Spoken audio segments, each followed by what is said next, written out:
vlog. On est lundi matin, je suis en train de me préparer difficilement hein, puisque si vous n'avez pas suivi le vlog de la semaine dernière, je vous rappelle que cette nuit, j'ai suivi les Oscars de minuit à 5 h du matin et que là il est 8 h et que je me prépare pour aller au travail quoi. Donc je pense que la journée va être un petit peu longue, mais bon, je suis très contente de l'avoir fait. Bref, je vous ai fait un petit débrief dans le vlog de la semaine dernière et puis sur les réseaux sociaux aussi, donc je vais pas en reparler pendant 3 plombes. Cette semaine, honnêtement, il y a des super films au cinéma et je pense que je vais, c'est pas je pense, c'est je vais tout faire pour aller voir un maximum de choses, donc à savoir Queer, Uriel Payne et Mickey 17.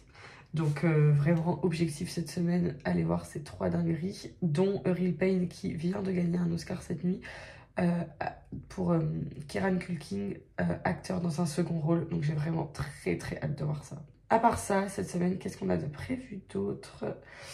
Ce week-end, Aurélien ne travaille pas, donc je passe tout le week-end avec lui, c'est génial. On a plusieurs choses de prévues, donc je vous en parle pas maintenant, mais vous verrez. Enfin bref, c'est tout pour cette introduction. Là, je me prépare tranquillement. On va faire une petite journée de travail tranquillement.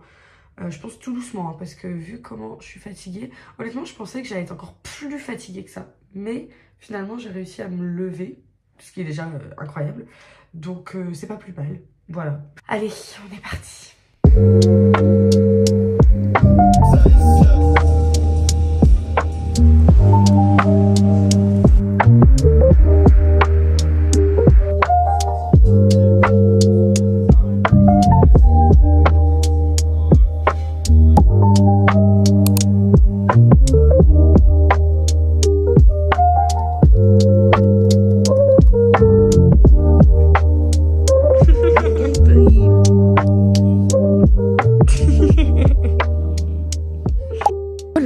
On est mercredi, je me suis réveillée hyper en retard. Donc là, je suis en retard au bureau.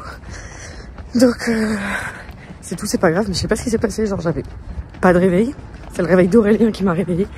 Bref, regardez.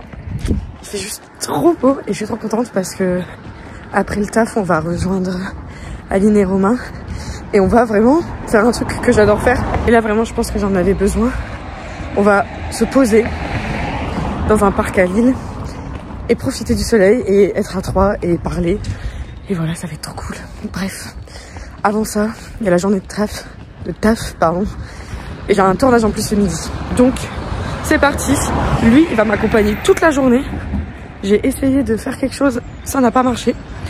Donc écoutez, c'est tout. C'est comme ça.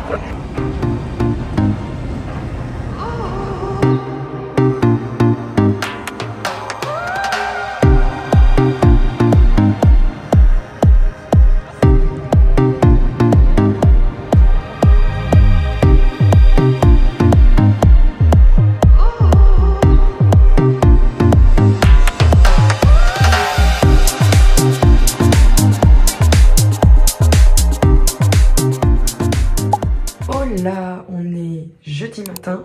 Je me suis réveillée extrêmement tôt. Alors, je sais pas pourquoi, mais je me suis réveillée super tôt. Donc, j'ai pris grave mon temps pour me préparer. Et là, j'ai encore grave du temps devant moi. Donc, bah écoutez, pourquoi pas. Hein. Aujourd'hui, on va au travail, hein, comme d'hab. Et ce soir, j'ai une séance de ciné. Je sais pas ce que je fais là, hein. J'essaye, je sais pas. Ce soir, j'ai une séance de ciné. Je vais voir une avant-première. Je vais voir une avant-première du film Ma mère Dieu et Sylvie Vartan. Donc c'est réalisé par Ken Scott. Et dedans, il y a Leila Bekti et Jonathan Cohen. Et ils seront là à l'avant-première. Donc je suis hyper contente et tout. Ça va être sympa. J'y vais toute seule. Aurélien travaille ce soir. Et j'avais envie d'y aller. Donc j'y vais toute seule, voilà. Voilà pour le petit programme de la journée. Hier soir c'était super sympa, du coup on a vraiment profité du beau temps, etc. On est allé au parc, ensuite on est allé dans un bar jeu de société, on a fait un jeu, je vous ai rien filmé, désolée. Mais c'était trop cool, ça faisait longtemps qu'on n'avait pas fait une petite sortie comme ça. Donc je suis contente, mes cheveux poussent, mais vraiment quoi. Là j'ai vu en ce moment j'ai plein de memories de moi il y a 1 an jour pour jour, notamment sur TikTok, parce que je postais beaucoup sur TikTok il y a 1 an, donc du coup tous les jours j'ai vous avez posté ça il y a 1 an. Il y a 1 an j'avais un petit carré, les cheveux lisses, enfin je les lissais tout le temps quoi, avec un petit carré comme ça. Oh, j'adore. J'adore, j'ai très envie de refaire. C'est ma coupe de base, c'est ça normalement. C'est le carré. Et là, je sais pas ce qui m'arrive. Je sais pas ce qui m'arrive. Mais pour l'instant, je peux pas les couper. De toute façon, même si j'en avais très envie, je peux pas les couper parce que je vous l'ai dit la dernière fois. Je suis en train de faire une cure de compléments alimentaires pour la pousse des cheveux. C'est une cure de 3 mois et c'est pour de l'UGC. Donc, je suis obligée de respecter la cure. Et je suis qu'au 1er mois. Donc, c'est sûr que pour l'instant, je peux pas les couper. Mais je sais pas. En fait, je trouve ça très beau les cheveux longs. Mais quand je vois ma tête avec le carré, je sais pas, j'ai l'impression que c'est ça moi. Moi, je suis une meuf qui a un carré normalement. Et je trouve que ça me va bien. Bref. Allez, on arrête de piapiater. Ça se sent que j'ai le temps ce matin. Vous voyez, je fais la discute comme ça. Alors normalement, je fais pas ça. Hein.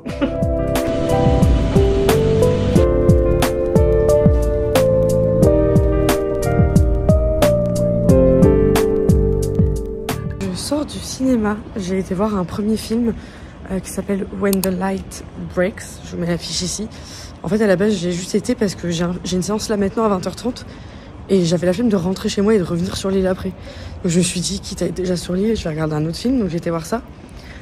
Et ça m'a un peu bouleversée. Le film, il raconte l'histoire alors pour être très vague, d'un deuil. Comme ça, je vous spoil rien. Et franchement, si vous avez déjà perdu quelqu'un dans votre vie dû à un accident, n'allez pas voir ce film.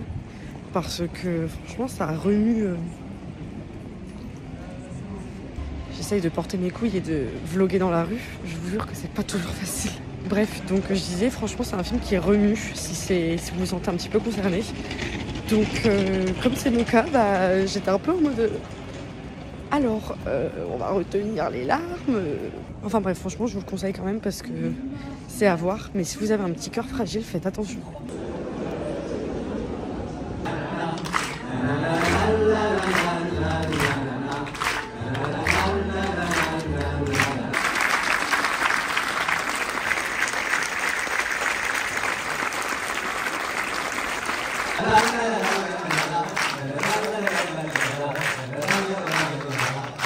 On est rentré à la maison après la séance donc qui était en avant-première. Donc j'ai pu voir de loin puisque j'étais quand même assez loin dans la salle. Donc il y avait Ken Scott, Jonathan Cohen et Leila Bekti. Je vais vous dire rapidement ce que j'ai pensé du film. Donc déjà, je m'étais pas trop renseignée sur le film. À savoir que du coup c'est une histoire vraie. Et la personne du coup qui a vécu l'histoire a écrit un livre pour raconter son histoire. Et donc ce film est une adaptation de son livre, donc de son autobiographie.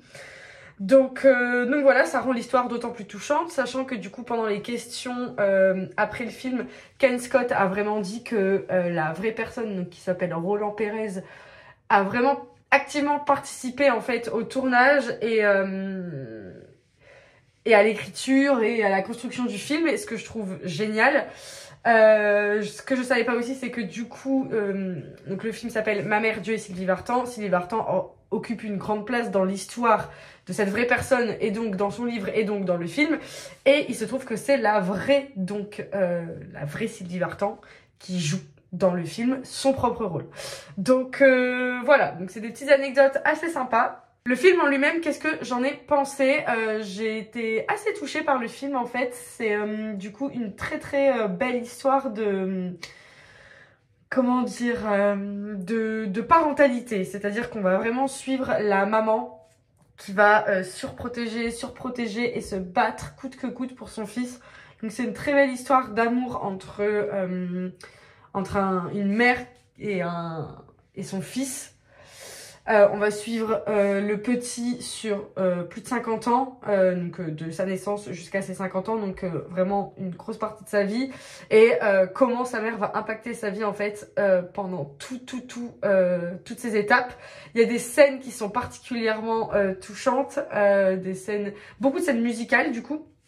Vu qu'on a Sylvie Vartan qui occupe une grande place dans le film, il y a beaucoup de scènes musicales qui m'ont touchée, que j'ai trouvé très belles et très bien mises en scène, et c'était franchement canon. Après sur le principe, je pense que le film n'aurait pas... Enfin je sais pas comment dire, mais je pense qu'il y avait beaucoup d'informations dans le livre et dans 50 ans de vie pour le rentrer dans 1h45 de film. Donc... il y avait certaines périodes de la vie du personnage qu'on survolait et je trouvais que c'était vachement dommage en fait. À un moment, on suit son mariage, on suit sa femme et la scène d'après, ils ont déjà 3 gosses. Genre, on se concentre pas sur tout, mais c'est ça en fait de faire des adaptations. Et moi j'ai toujours du mal avec les adaptations. J'ai toujours un truc à redire parce que je trouve que prendre un film enfin prendre un film, pas n'importe quoi. Désolée, il est minuit, je suis claquée. Prendre un roman ou une BD ou un manga ou que sais-je et l'adapter en film, c'est toujours très compliqué parce qu'un film, en fait, tu peux pas tout rentrer dedans. Si tu veux faire un peu de choses jolies, de la mise en scène, des trucs sympas, tu t'es obligé de t'attarder, en fait, pour créer quelque chose de beau, pour faire de l'art. Et donc, du coup, tu n'as pas le temps de tout mettre dedans. Ou alors, bah, tu fais un film comme The Brutalist, quoi, qui dure 3h30. Je critique pas parce que j'ai adoré The Brutalist. Je suis pas en train de critiquer. Mais je pense que un film comme celui-là ne peut pas se permettre de durer 3 heures. Enfin, je veux dire, voilà. Sinon, ce serait clairement un moment fait chier. Enfin bref, c'était quand même très sympa. Je suis très contente de l'avoir vu. J'écrirai ma petite critique demain pour poster sur TikTok et tout. Enfin bref, donc là je me suis démaquillée. On va aller se coucher en fait. Aurélien va pas tarder. Donc, je pense que je vais les croiser. Et on va dormir. Demain c'est vendredi, c'est déjà le dernier jour de la semaine. Je sais pas ce que vous en pensez, mais je trouve que cette semaine, pardon, elle est passée super vite. Et c'est pas pour me déplaire, sachant que le week-end est chargé en plus. Donc bref, allez, je vous laisse.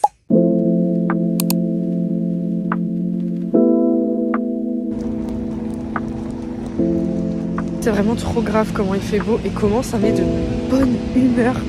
Là, je suis sur la route parce que je vais faire un tournage pour le travail. C'est juste à côté de mon bureau, mais je sais pas, genre... Le soleil me met de trop bonne humeur, j'ai l'impression d'être en vacances. Pas du tout.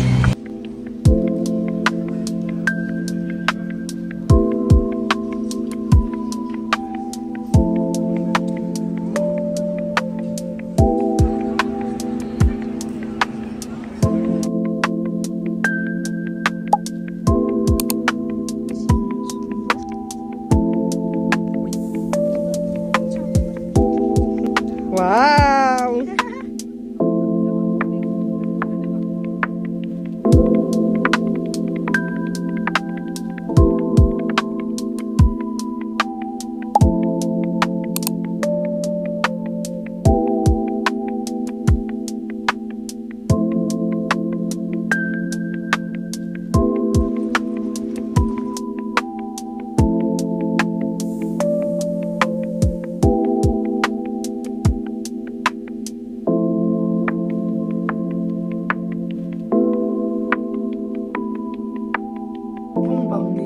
Soir, on est lundi matin, je vous conclue ce vlog comme d'habitude. On a passé un super week-end, vous avez vu en fait on a fait pas mal de petites choses avec Aurel, mais contrairement à d'autres week-ends qu'on passe ensemble où on fait vraiment des gros trucs, là on a fait pas mal de petites choses mais on a vraiment eu la sensation d'avoir passé le week-end ensemble, vraiment. Donc c'était super cool, pas très reposant à vrai dire. Là je suis claquée, je commence la semaine claquée mais c'est pas grave. Enfin bref, et oui, samedi soir, on est allé voir Mickey 17 au cinéma avec nos amis. Et du coup, je vous fais un rapide retour parce que j'ai la flemme de vous en parler la semaine prochaine, que ce soit tout décalé. Mais du coup, c'est le nouveau film de Bong Joon-ho qui avait réalisé Parasite il y a quelques années. Donc c'est un réalisateur coréen qui là a fait un film américain avec des acteurs américains mais pas que, de grande ampleur. L'histoire c'est un mec qui veut fuir la Terre et aller sur une colonie qui va pour une autre planète. Et du coup, quitte à fuir la Terre, en fait il signe pour être un remplaçable. C'est-à-dire qu'en fait il va mourir et réêtre imprimé, et mourir, et réêtre imprimé, et mourir, et réêtre imprimé. Donc en fait, il prend tous les risques que les humains ne peuvent pas prendre, parce que comme lui, il sait qu'il va être réimprimé, bah, il peut prendre tous les risques. Bref. Donc voilà, le film était très cool. Moi, j'ai beaucoup aimé. C'est vrai que ce n'est pas du... Enfin, ça ne ressemble pas tellement à Parasite ou quoi. Faut pas s'attendre à être exactement dans le même genre de cinéma. C'est pas du tout ça. Mais j'ai trouvé que le film était vraiment divertissant. Je l'ai pas vu passer. J'ai beaucoup rigolé sur certaines scènes. J'adore Robert Pattinson. J'ai trouvé qu'il était parfait dans son rôle. Un peu d'un mec un peu mongol, enfin je sais pas comment dire, mais le rôle n'est pas hyper serious, alors que Robert Pattinson il essaye de faire des trucs serious, donc c'était hyper cool. Et voilà, je vous en dis pas plus parce que je pense que vous en avez rien à faire. Mais moi c'est mon petit journal de bord de ciné, les vlogs, donc j'aime bien. Mais voilà, en tout cas je ferai un TikTok pour en parler un petit peu plus deep. Mais voilà. Bref, c'est tout pour ce vlog. Je vous laisse. Je vous dis à la semaine prochaine et je vous fais des bisous.